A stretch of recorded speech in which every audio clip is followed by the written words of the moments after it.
Hey, everybody, welcome back to Making Room. We are so glad that you're here. Listen, Colby and I are in a season of feeling pulled in so many different directions. You know, Wesley just turned 1. We have a lot of business stuff going on, and we are in a season with some serious reevaluation. Conversations of if this is going to be sustainable, if this is going to work. And that's what led us to our conversation today with Alyssa Joy Bethke, who is the new author behind Doing It All is Undoing You. But that is what we're going to be talking about today. When doing it all starts to undo you, what can you change, and how to stay healthy in the process and evaluate all the hard things. If you do not know who Alyssa Joy Bethke is, Alyssa loves Jesus, matcha, the sun, and squeezes as much pickleball and reading into her week as possible. She is married to Jeff, the love of her life, and is mom to 3 of the greatest gifts, Kinsley, Cannon, and Lucy. The Bethke family recently moved from Maui to Tennessee and are embracing the wild adventure of life surrender to God. Alyssa and Jeff help reclaim God's design for men, women, and families at Forming Men, Forming Women, and Forming Teams. We love all of the work that they do and have been following along for years, probably like many of you guys. You guys know that I am a foodie through and through, and busy weeks, they get the best of me. I was on a walk with friends about a week ago. My friend said, if you guys could hire one person to help you with one thing, what would it be? And she listed off a list of things. And that was hard because all of the areas would be helpful to us right now. But it was a close tie for me between hiring someone to help me clean once in a while and someone to help cook. But you guys know Feast and Fettle is the sponsor of our show. And because of them, I don't actually have to hire someone. I could just click a button and they'll deliver food just like it was made by a private chef right to my door. No opening packages, no cooking. I just heat and my family can eat. No compromising flavors, weird meat textures, all of that. They want to feed you guys well in the midst of busy season. So head on over to feastandfettle.com and use code GATHER for $50 off your first week because hiring someone to help you cook is just a click away.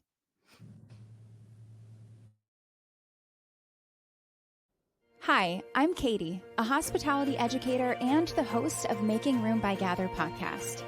I am set to see our communities get back to the table through hospitality, but it wasn't always this way. My husband and I moved to Thailand, and through it, I experienced some loneliness. With it, I was given a choice to sit back and accept it or to do something about it. For me, that meant 2 things. I needed the healing to learn how to accept an invitation and the confidence to know how to extend one. Through this process, I developed some of the richest and deepest relationships of my life.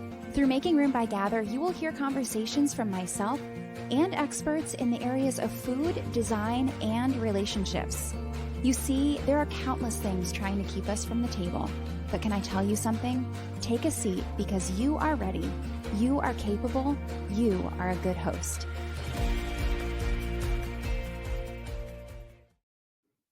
Okay. Hi. Hi, Katie. It's so good to be with you today. I know this is great. Your background is beautiful. Oh my goodness. And you are where I wish I was right now, Tennessee. It is. We've had kind of fake fall this last week, so it looks like fall. We had 1 week and then it went to like 95 again. But Oh my today goodness. is a beautiful fall day. It feels good. We were there last week, but I packed for New England fall. I had thick sweaters. I was sweating, and my husband was like, to put it in perspective, Kate, you're sweating, but you're happy. And I'm like, okay, I'll take it. It's so true. I don't mind it being from Hawaii because we never had fall. I love fall, but I'm nervous how cold it will get. It was 65 here the other day, and my husband was like, Kate, no heat, no heat. I'm like, okay, fine. Yeah. I Oh, know. man. If you guys are watching the video, our puppy Luca is having some anxiety or something. He's right next to me, but he's sweet. He's going to hang out. I think that for a conversation like this, a little backstory is helpful. We know you as a mom of 3, entrepreneur, and author. We've watched your family live in incredible spaces. You guys recently moved. It can appear like you're doing it all, right? From a Yeah. social media perspective. Honestly, I could say this and just like speak it over. You manage it with such grace. You carry yourself so well and you exude kindness, I feel. But I know that's not the full picture. That's not the whole story. At some point, there was a shift for you. At some point, things changed. And so tell us what you want us to know about that shift, that change. Yeah, so it's funny. There is a lot on our plate right now, and I wouldn't recommend it because I'm also in school. I wouldn't recommend being in school and writing a book at the same time, but the Lord gives so much grace for different seasons. You may see that part online, but there's a lot of things I've had to say no to too. Like we just all have to choose wisely what we say yes and no to because we can't do it all. And for me, this book, When Doing It All is Undoing You, Meeting God and Your Unmet Expectations, really came out of like 4 years ago. My kids were still really little, and my husband had always traveled. It's funny because he is like a go getter. He has one of the highest capacities. If you know him, everyone's like, oh, yeah, his energy is unmatched. I like to read and sit in the sun. I go very slow. Our pace of life is very different. I just came to a place finally in my like beginning in my 30s where I felt like I was coming undone. It wasn't so much because life was so busy, although it was with three littles under the house and working. I think for so long it can be easy in our teens and 20s to live with a lot of ideals. And I love ideals. I have a lot of dreams. I have a lot of expectations of how my life should look like. In your 30s, you get to this place where reality really hits you hard and you realize your ideals aren't playing out the way you think they are. For instance, we homeschooled for so long, and I just thought, when you look on Pinterest and Instagram, it's like, my homeschool days should look like me in a beautiful dress sitting under a willow tree with homemade muffins and all my kids just like gleefully learning and reading their own books. That was not how homeschool was at all for us. It was like realities, but then also really, I think for women today, we really feel this pull of feeling like we have to do it all, be it all at once. And I think a lot of times we hold the emotions of not only ourselves, but all of our people. And that's what made me come undone, where I realized no matter what I did, no matter how early I got up in the morning and prayed, or how much I Googled and asked mentors, I just couldn't fix the hard in my home. I couldn't protect my husband from being stressed or protect my daughter from feeling anxiety. We would have meltdowns about homeschool, both my daughter and I, because I just felt like no matter what I did, I couldn't fix it. And so I think a lot of us as women, we just try so hard to manage the outcomes of our life and of the people around us. You come to this place where you realize, I can't manage it all.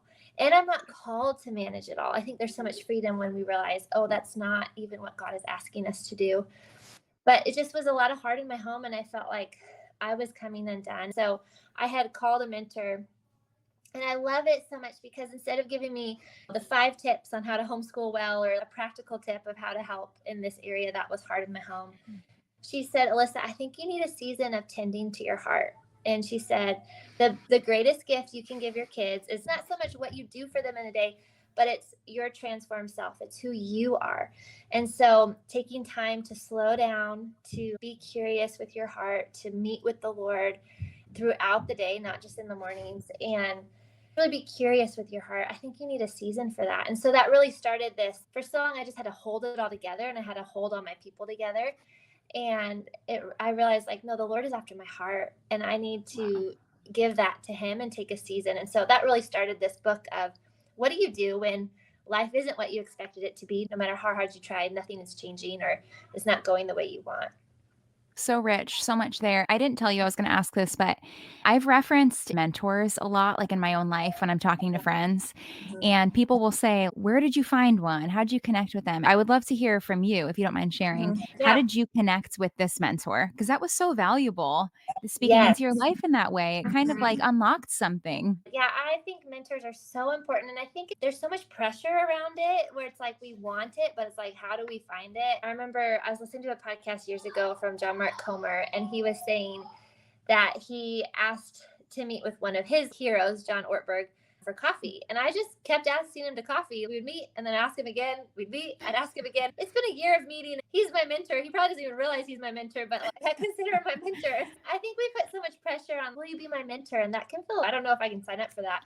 Or like, we just need that one person that checks all the boxes. No, find one woman that you look up to in one area. It doesn't have to be in all the areas. Maybe you love how she manages her household, or you love how she parents, or you love how she is as a wife, and just ask them to coffee, ask to go for a walk with them.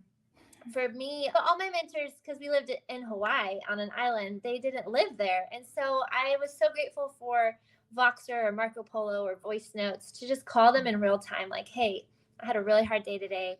Can you pray for me? Or this is going on in my home. What would you recommend? And so, yeah, for my mentor, it was someone that we had kind of connected in the past. And then I invited her to be in this group with me, and we just became friends. I just knew I could call her at any time. She has 7 kids, so it's not like she's always available, but she'll get back to me when she can get back to me. And she's just so full of wisdom and grace. I think mentorship is so important. If you're an older woman who's listening right now, you have something to give. Say yes to getting together with someone, checking in, seeing how they're doing, caring for them is such a gift. I'm so grateful for your insight into that. You were talking about the coffee model of going to get coffee because I've kind of come out or approach a situation asking someone outright from the get go, like, will you be my mentor? Yeah. And then it ended up not being a great fit. That Mm-hmm. kind of created a weird situation. When I think about it, the mentors that have been the most impactful in my life were more organic. Mm-hmm. Appreciative of that. Another thing that I've learned real quick on that note Yeah. is, as someone who is receiving, come ready, come with questions. Don't just be like, oh, I don't really know what to ask you. Come with questions. And then I just think, however you can honor that person, honor them. So whether it's paying for their coffee or paying for their lunch or writing them a card after, I think just knowing how grateful you are really goes a long way too. One thing I wanna differentiate here is as we're talking about kind of like doing it all, are the things that we have control over and the things that aren't, and one as I was preparing for this, I could almost hear myself and some of my friends saying, "All unravel," like, "It's all on my shoulders, I have to keep carrying it, I have to keep going." Take that whatever direction you think is the best fit for that I kind think of that's thought. so much of what we as women feel. If I stop doing this, then it's not going to get done. If I go there emotionally, I'm going to unravel. So we just try to like stuff our emotions, we numb out, we just go, go, go because we're like, I don't know what's going to come out. Or we feel like it's our responsibility to hold our family together. And so maybe that looks like, well, I just don't have time to care for my heart because I'm so busy, especially, gosh, especially with like young kids, making sure they're surviving. That Yeah. it's hard. How do I actually take time to tend to my heart and care for my heart? I have a checklist of things that I have influence over because I think control really is an illusion. We don't really have control over anything, but we do have influence. God has made us to influence people and the places and communities that we're in. That's a gift. We have the ability to impact people. We also have responsibility for our own actions. It was fascinating because I'm a peacemaker. I'm an only child. When I had multiple kids, I was like, oh my gosh, they fight all the time. What is this? This is the worst thing I could ever imagine. This is normal. And as a people pleaser, I just have felt like for so much of my life that it was my responsibility for other people to be happy. And I took that into parenting and being a wife. I took it into being a daughter, like just so much. I remember one of my friends told me, Alyssa, you can be committed to their happiness, but you are not responsible for their happiness. And Wow. I have to preach that to myself, especially when I know I'm going to let someone down, or no matter what I do, my child still chooses to have a tantrum or a hard day. I think so often we believe this lie that if we do everything perfectly, everything will go well. And then I think sometimes it's like, if we check all the boxes, if I have lunches prepped, laundry done, then the school morning's going to go so smoothly. No, I'm not raising robots. We still have humans in our home that wake up with hard days or are tired or whatever. A few years ago, I ordered these posters on Amazon, the feelings posters. This is what mad looks like. This is what sad, just to give language to my kids of how to express what they're feeling. And within this pack of posters, there was one that said things I can control and things I can't control. And I would change the wording to say things I have influence over and things I don't. As a 30-year-old mom, I looked at that poster hanging up and I was like, that makes so much sense. For so much of my life, I thought it was my responsibility of others people's opinions or what their actions were. And so in this poster, I pulled out my book to remember all the things, but it says, we cannot control the future, other people's ideas, the past, or other people's feelings or their opinions, their mistakes. We can't control their actions. I have lived so much of my life thinking that I could control that, and it was my responsibility to make sure that they chose well. But the things that I do have influence over, or that I do have agency in, is my own thoughts, my boundaries, the words that I speak, my behavior. Our spirit wants to do something and our flesh wants to do the other. But through the Holy Spirit in us, we can choose to do the right thing.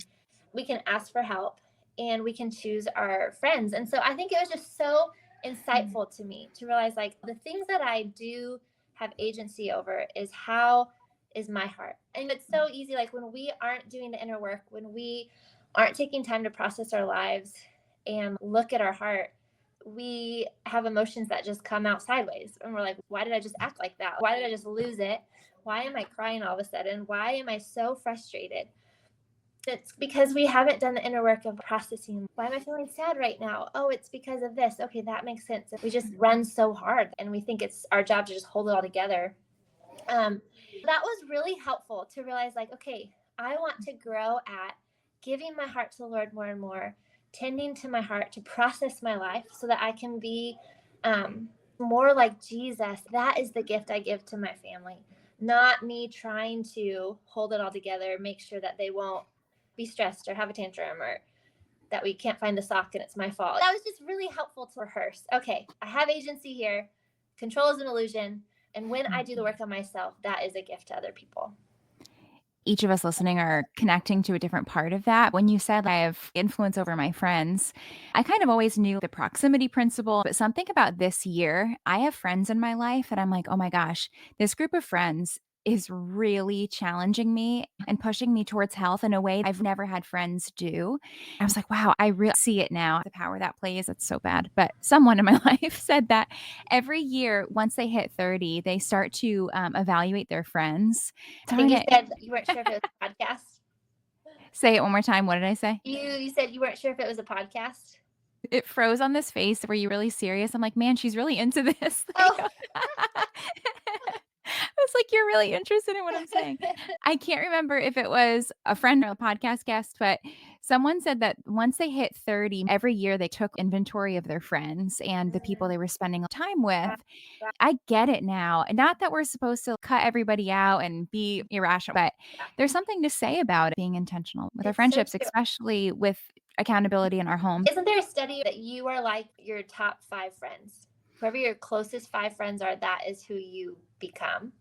It's not that we cut everyone out in our life. So we're meant to love people and be around people that maybe we don't feel as comfortable with. But the best friends, the people that you invite into your life, that you have confessional community with, that you're praying with and sharpening, they hopefully are people that are spurring you on and sharpening you, because those are the people you become. And it's so true. I see that all the time, especially in my life. This is kind of funny. My husband would be so embarrassed I'm sharing this, but we recently got a Peloton because I'm home with our Yes. baby, and there are a few of the instructors that I really Yeah. love. The other day I made a movement and I was like, "Oh my gosh, I look just like Olivia when I do that." I'm subconsciously adopting her mannerisms Yes. and behaviors. We have no idea what kind of influence the people around us have. It's, Good who are your reminder. favorite Peloton instructors? Who are mine? It depends on the mood I'm in. Mhm. If I need a gentle kick in the butt, it's Robin. Girls before. My favorite is Leanne Hainsby. Yeah, Because she's my favorite. she's my favorite. Because it's like I want Yeah. to get on there and not have to make any decisions. I Yeah. love Leanne. I love the 30-minute, and then I can pick whatever one I want. Girl. So I'm just curious who your favorites are. If I wanna feel really strong and powerful, I go with Tunde. She's intense and she's no joke. I used to ride with Kendall a lot and she's gone. Okay. Hannah Corbin, there's like a little Broadway side of me that people don't know about. I'm a closet Broadway girl. Oh, I love it. Hannah Corbin always has great Broadway rides. That must be fun. Peloton is genius. There's No, they someone for are. everyone. They're amazing Yeah. with the music. This morning I just did I don't know, I did this thing like Olivia and I'm like, "Oh my gosh, I'm in trouble." Oh, I'll have to follow you too. My husband's like, "Why do you follow people on Peloton?" He's such a, like, introvert, like, Okay. does his Yep. own thing, and I'm like, Mhm. "No, I need to see everyone's rides." I'm so social. I love it. There are cycles that form when we're trying to control it all, trying to do it all, and you kind of categorize these, I think, correct my wording if I'm wrong, as Mhm. cycles of neglect and striving. I wanna dive into this because I feel like this is one of those things that we could fall into and not even know that we're caught in the cycle, and that's where these friendships come in, that's where these mentors can really Mhm. come in. Like, I've had friends in seasons say, "Katie, I think you're depressed," or "I think you're trying to control this." I'm so thankful you guys pointed those things out because I couldn't see it, and so what I would love to do through this is to kind of help show people the signs that they might be caught in these cycles Mhm. so they can self-evaluate. Yeah, so good. So in my book, I actually have um a test in there at the beginning saying, how exhausted are you? Basically, I think when we try to manage the outcome so much and we feel like we're coming undone, we can feel really exhausted in every way. And I think we can feel exhausted mentally, emotionally, spiritually. And God has created us as integrated beings. He wants to give us wholeness and a full life, full joy. So when parts of us are feeling really exhausted, it's great to take inventory. So if you get the book, that is in there. What Katie's talking about with the cycles, I see this in so many of us today. We live for what we can do, what we can accomplish, what we can get done, what we have to show for, when really God is after our heart. That, Dallas Willard has that quote that it is not, the greatest gift is not the accomplishments you achieve, but the person you become. And so often we live in survival. Even if you feel like you're flourishing, we can feel like it's all about what we do. Our worth is based in what we can do, not that we are children of God and that his love is enough. And so I see this so much so if God is after our heart and he's after the person we're becoming, there's these three categories. I think oftentimes we neglect our heart because we don't think it matters, that really what matters is what we do. Or we are running around life so fast. So we neglect our hearts because sometimes we just don't have time to go there. And we're trying so hard to hold things together. We stuff and we numb. Maybe it's, we just pull out our phone whenever, so we're not alone. We don't have to be alone with our thoughts, or we feel like we might be sad. We want to go there. So we do online shopping. I'm guilty of all of that. And men are too, just stuff it down. Like, I don't want to go there. So and then what you were talking about is earning our heart. I like striving a lot more, of just like, we think our value is based on what we can do. And so that is where control comes in. We don't like to be anxious. We like things to be predictable. We want to be comfortable in life. So put all these boundaries and protections around us and our people for it to be predictable and comfortable. And that is not helpful at all. And then the last one, I think, is we get to a place in life where we just lose heart because life is hard. There's suffering, there's grief. I don't feel like the church does a great job of teaching us how to grieve and how to lament. America certainly doesn't, and they certainly don't give us time to do that. Where in other cultures, there's a mourning period after someone dies, or allowing yourself to grieve. How do we do that? And so we lose heart, when really God wants to give us fullness of heart and wholeheartedness. And so I think even if I'm saying those things and the listener is like, oh, I feel that, like, I feel that I am disappointed or maybe in despair or hopeless. I feel like I'm not present. I pull out my phone all the time so that I don't have space to be alone with myself, or I put on Netflix at night, or I do online shopping. In the first chapter of my book, I write the story of me at night. The kids are finally down, and I go to wash my face, and I'm thinking through all the things of my day, and I go to dry my face, and all of a sudden the tears start coming because I'm like really replaying something hard in my life, like maybe a hard friendship or a hard conversation, or I'm worried about what someone's thinking of me. And the tears start to come, and then I go lay in my bed and I pull out my phone and I Google, like, how to, I mean, I've done this so many times in the past of like, my child had a hard day, so how do I whatever, like help with perfectionism, or how do I plan better or have a better structure for my day, because I feel like if I just do that, that will be the thing. And so if I'm seeing any of that in the listeners resonating, I think that is like, okay, like, do I really think that my heart matters? Am I running so fast that I don't take time? Or if I take a moment, I'm like, oh, I'm actually really scared to go there, or I just don't want to admit that. I just want to push that aside, that disappointment. I think especially for women in the church, a big thing that I would hope for women would get out of this book is to be honest. I think so often we aren't honest with ourselves and we aren't honest with God because we feel like we should. Like, I should be living a joy-filled life. Look at all that God's given me. Like, I shouldn't be ungrateful. The Lord already knows your disappointments. He wants us to come to him with those disappointments and be honest. That's going to look messy. It's only as we do that that we can walk through it and find healing. But if we just have these disappointments lingering and never bring them to God, then we live stuck and disconnected from God, disconnected from ourselves. And I'll end with this story. So maybe this would describe a listener too that was like, okay, I need to start going there. This is a couple months ago. We had a really hard season in our home and something really hard that night during bedtime. I came down to the couch and I was feeling sad, but I was like, I can't go there. Whether that was subconscious or conscious, I was like, I can't. So I just laid on the couch. I pulled out my phone.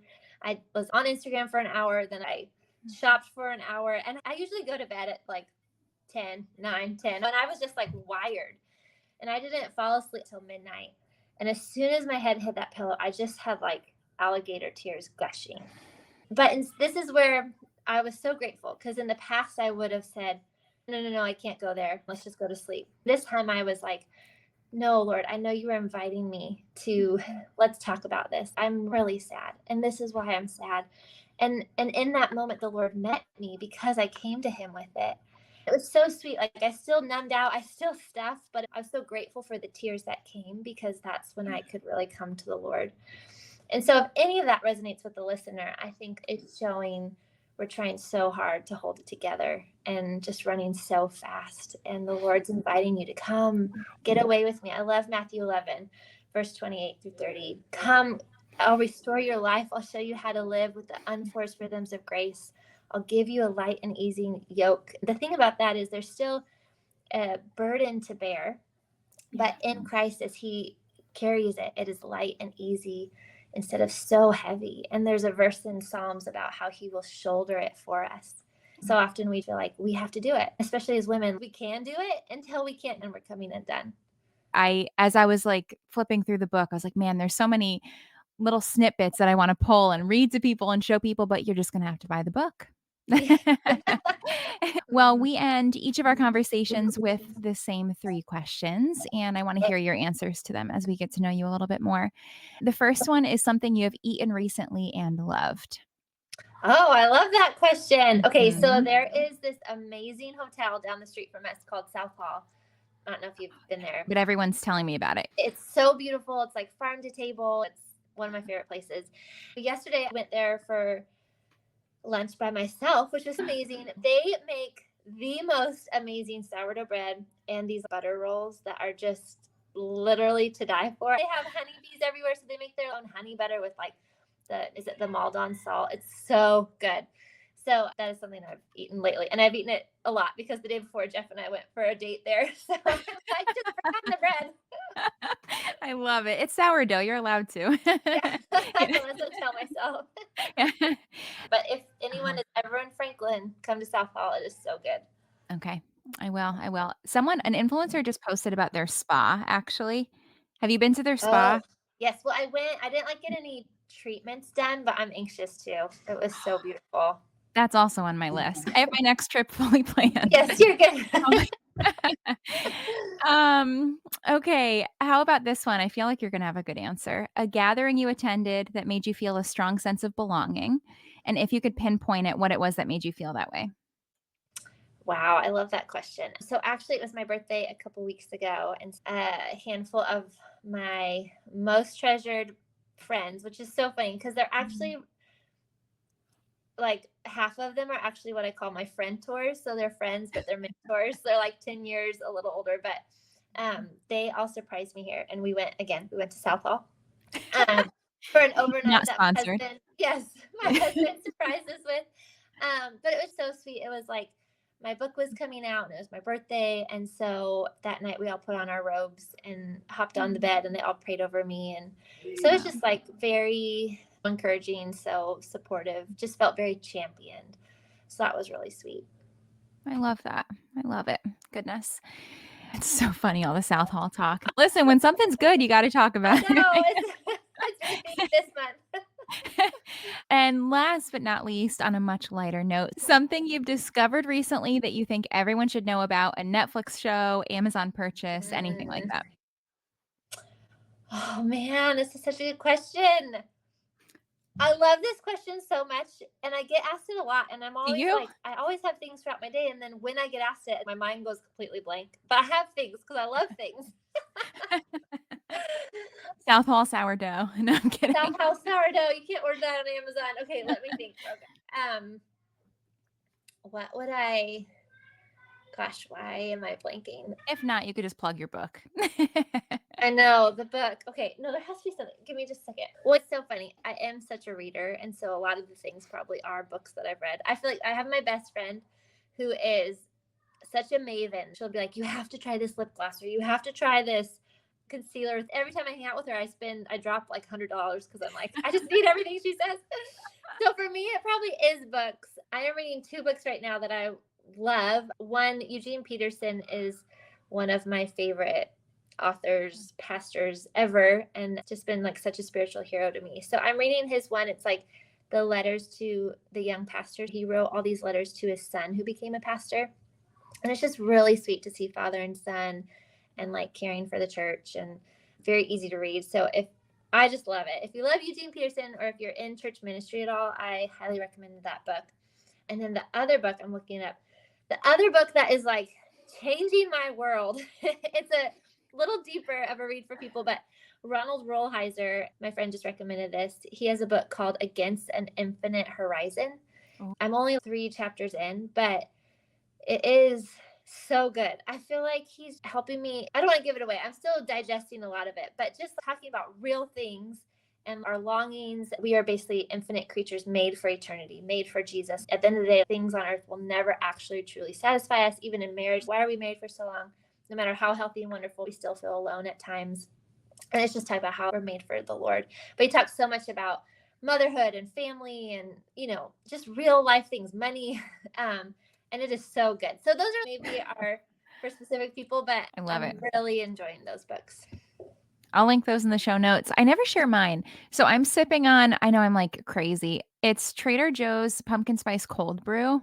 Is it good? I've seen that. Yeah, no sugar, there's nothing artificial. Okay.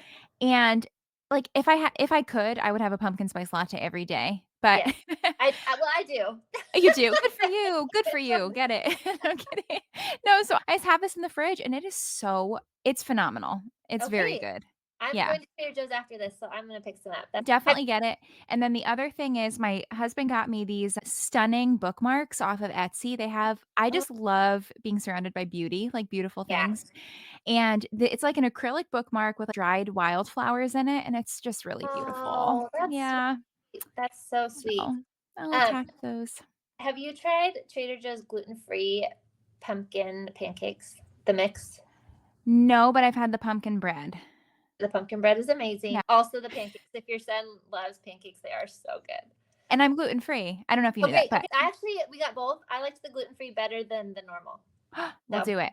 I told myself that after our last Tennessee trip, I'm officially into fall. I had to wait. So yes. I'm officially there. So Yeah. Well, I think was it the official day this week? oh, we'll see. Okay, I'm Oh, onto you're good. something. That's You're good great. to go. It is officially fall. I will attach the link to your new book, in the show notes, along with all of our recommendations from the show. And thank you so much. This was so sweet. Oh, thank you, Wi-Fi sweetie. glitches and all. Loved it. So grateful. Still blows my mind. But we can connect. Well, guys, you know the drill. Leave a review, share the show, and we will see you next week.